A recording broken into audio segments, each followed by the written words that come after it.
Hello student, स्वागत है आपका एक और नए वीडियो में। आज हम लाइन बाय लाइन एक्सप्लेनेशन देख रहे हैं वॉल्ट विटमैन की famous poem song of the open road. तो चलिए सबसे पहले हम लोग इंट्रोडक्शन देखते हैं वॉल्ट विटमैन का। तो वॉल्ट विटमैन, जिनकी बर्थ हुई थी 1819 में और डेथ हुई थी 1892 में, ये एक अमेरिकन पोएट थे। साथ ही साथ ये एक एसेइस्ट भी थे, यानी ऐसे लिखा करते थे, और जर्नलिस्ट भी थे। उन्हें फादर ऑफ फ्री वर्स भी कहा जाता है, इसीलिए क्योंकि उनकी ज़्यादातर पोइट्री फ्री वर्स में होती है, उसमें कोई राइमिंग स्कीम नहीं होती। तो वो काफ़ी डिफ़िकल्टीज़ के साथ ग्रो अप हुए, यानी बहुत सारी उनकी लाइफ में फाइनेंशियल प्रॉब्लम्स थी। और उनका जो मेजर वर्क है वो एक बुक है लीव्स ऑफ ग्रास, जो कि पब्लिश हुई थी जुलाई 1855 में। और इसमें इस कलेक्शन में बहुत सारी पोएम्स हैं।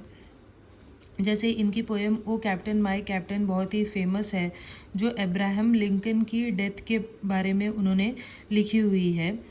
The section 1 of song of the open road from leaves of grass is a beautiful blend of self awareness.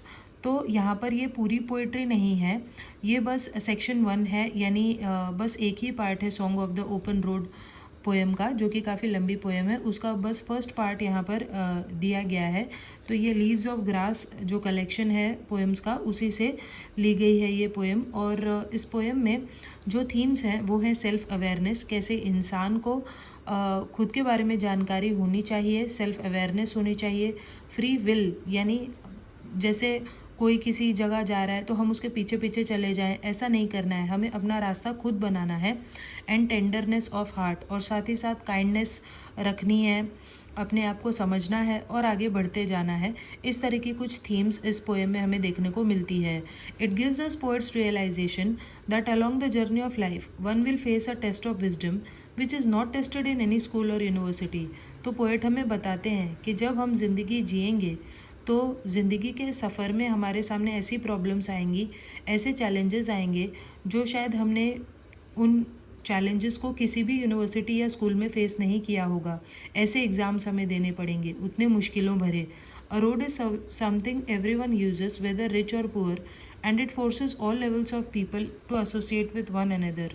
तो ज़िंदगी का जो सफ़र है उसमें हमें हर तरह के लोग मिलेंगे, तो हमें सभी लोगों के साथ अच्छे तरीके से मिलकर रहना चाहिए, सभी के साथ एसोसिएट करना आना चाहिए, ऐसा वो कह रहे हैं।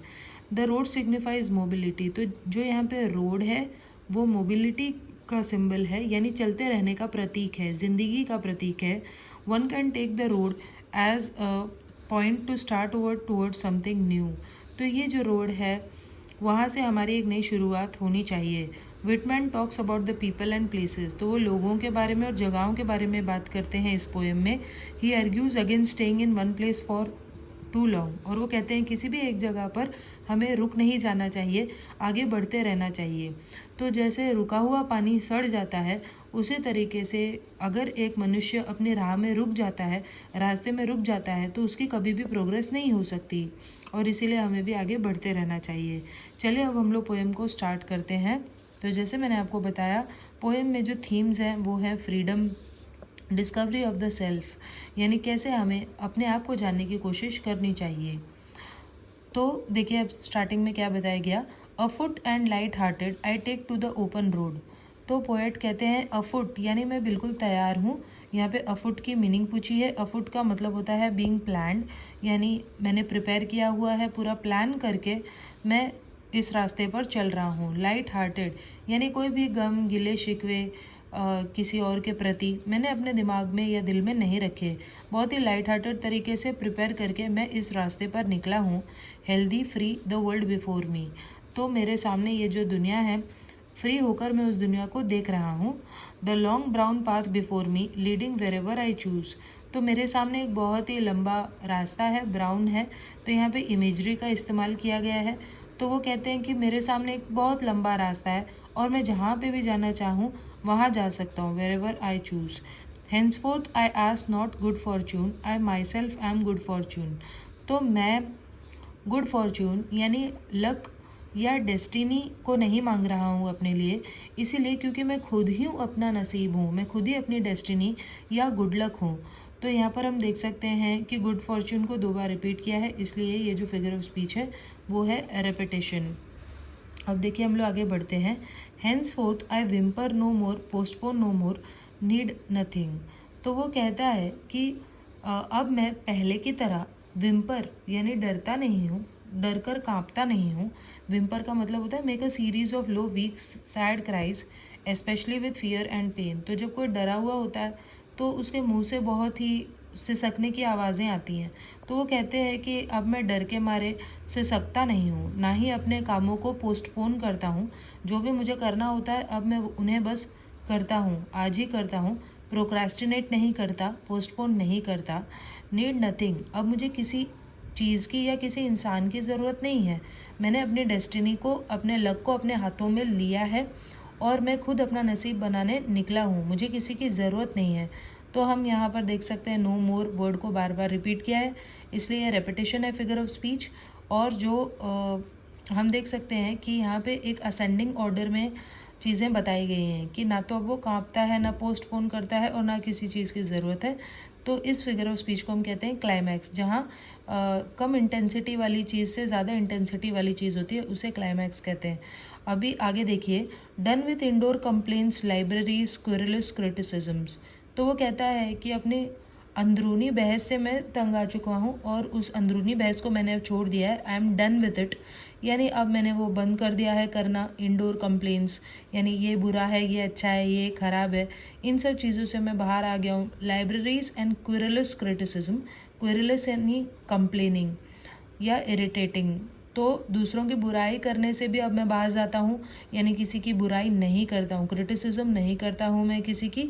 ये सब चीज़ें करना मैंने बंद कर दिया है, क्योंकि ये सब चीज़ें बहुत ही नैरो माइंडेड लोग करते हैं, इनसे कभी भी हम प्रोग्रेस नहीं कर सकते। इसीलिए ये सारी चीज़ें करना एकदम हमें बंद कर देना चाहिए। Strong and content I travel the open road. तो मैं अपनी ज़िंदगी की राह को एकदम स्ट्रॉन्ग बनकर और सेटिस्फाइड होकर, कंटेंट होकर मैं अपनी ज़िंदगी की राह पर निकला हूँ, ट्रैवल कर रहा हूँ। The earth that is sufficient, और ये धरती ही मेरे लिए काफ़ी है, ऐसा वो कहते हैं। तो यहाँ पर हम देख रहे हैं कि ये जो लाइन है strong and content I travel the open road, ये एक इन्वर्जन है फिगर ऑफ स्पीच, इसीलिए क्योंकि यहाँ पर जो वर्ड्स हैं वो आगे पीछे हैं। एक्चुअली सेंटेंस होना चाहिए था I travel the open road strong and content, तो क्योंकि पोएटिक इफेक्ट के लिए वर्ड्स को आगे पीछे किया है, इसीलिए इस फिगर ऑफ स्पीच को इन्वर्जन कहते हैं। एक और इन्वर्जन का एग्जाम्पल यहाँ फर्स्ट लाइन में है, afoot and light hearted I take to the open road, जबकि सेंटेंस होना चाहिए था I take to the open road afoot and light hearted, इसलिए ये फिगर ऑफ स्पीच भी इन्वर्जन है। अब चले हम आगे बढ़ते हैं। अब पोएट कहते हैं I do not want the constellations any nearer, यानी मुझे वो खास लोग नहीं चाहिए जिनकी मुझे पहले ज़रूरत पड़ती थी, वो नहीं चाहिए मुझे। कॉन्स्टलेशंस का वैसे मतलब होता है ग्रुप ऑफ स्टार्स, आकाश में जो हमें ग्रुप ऑफ स्टार्स दिखाई देते हैं कोई ना कोई शेप बनाते हुए, उनको कॉन्स्टलेशंस कहा जाता है। लेकिन यहाँ पे जो कॉन्स्टलेशन वर्ड है वो इन्फ्लुएंशियल पीपल के लिए, फेट या डेस्टिनी के लिए आया है। तो वो कहते हैं उस तरह के इन्फ्लुएंशियल लोगों की मुझे ज़रूरत नहीं है, मेरे लिए धरती ही काफ़ी है और मैं खुद ही काफ़ी हूँ, मैं खुद ही अपना नसीब बना लूँगा। तो यहाँ पे ये एक मेटाफर है फिगर ऑफ स्पीच, इसीलिए क्योंकि ग्रुप ऑफ स्टार्स यानी कॉन्स्टलेशंस को लोगों से कंपेयर किया है। I know they are very well where they are, तो पोएट कहते हैं मैं जानता हूँ कि उन इन्फ्लुएंशियल लोगों को, उन ख़ास लोगों को जहाँ होना चाहिए वो लोग वहाँ हैं, तो मुझे उनकी ज़रूरत नहीं है। तो यहाँ पे फिर से दे आर को रिपीट किया है, इसलिए ये रेपिटेशन है। I know they suffice for those who belong to them, तो वो पोएट कहते हैं मैं जानता हूँ कि वो लोग वो जो ख़ास लोग हैं वो उन लोगों की मदद करते होंगे जो उनको मदद के लिए पुकारते हैं, लेकिन मुझे ज़रूरत नहीं है, मैं खुद ही अपने लिए काफ़ी हूँ। Still here I carry my old delicious burdens, तो अब यहाँ तक पोएट जो है वो बता रहा था कैसे वो सेल्फ सफिशिएंट है, उसे किसी की ज़रूरत नहीं है। लेकिन अब बाद की जो लाइंस है वो ब्रैकेट में लिखी हुई है, इसीलिए क्योंकि अब पोएट अपनी वीकनेस बता रहा है कि वो कितना भी स्ट्रॉन्ग अपने आप को बोले या बनने की कोशिश करे, लेकिन अभी भी कहीं ना कहीं वो थोड़ा सा कमज़ोर है, उसकी भी प्रॉब्लम्स हैं। लेकिन उन सारी प्रॉब्लम्स को वो खुशी खुशी झेलता है, उन बर्डन्स को उठाता है, फिर चाहे कितनी भी मुसीबतें आएँ आगे बढ़ते जा रहा है, भले वो मुसीबतें आगे आ रही हैं। तो वो कहता है still here I carry my old delicious burdens. तो यहाँ पे बर्डन्स को, मुसीबतों को डिलीशियस कहा गया है, यानी कि बहुत अच्छा होना, जबकि मुसीबतें अच्छी नहीं होती। तो डिलीशियस का मतलब होता है किसी चीज़ को एंजॉय करना, रिलिश करना, जैसे हम फूड को एंजॉय करते हैं। लेकिन मुसीबतें कभी भी रिलिश नहीं की जा सकती, डिलीशियस नहीं हो सकती। इसीलिए ये जो फिगर ऑफ स्पीच है यहाँ पर, पोएटिक डिवाइस है, वो एक पैराडॉक्स है और ये एक मेटाफर भी है। इसीलिए क्योंकि जो बर्डन्स है, बोझ है, वो एक्चुअली प्रॉब्लम्स को कहा गया है। I carry them, men and women, I carry them with me wherever I go. तो वो कहता है कि मैं अपनी प्रॉब्लम्स को और उन लोगों को जिनके प्रति मैं ज़िम्मेदार हूँ, जिनकी ज़िम्मेदारी मुझे उठानी है, उन सभी लोगों को, उन प्रॉब्लम्स को मैं कैरी कर रहा हूँ। और इसका मुझे कोई गम या अफसोस नहीं है कि मुझे उन प्रॉब्लम्स को झेलना पड़ रहा है या लोगों के प्रति अपनी ज़िम्मेदारी निभानी पड़ रही है। मैं खुशी खुशी उसे निभाऊंगा और मैं खुशी खुशी इन प्रॉब्लम्स को भी झेलूँगा। तो आई कैरी देम फिर से रिपीट हुआ है, इसलिए ये रेपिटेशन है।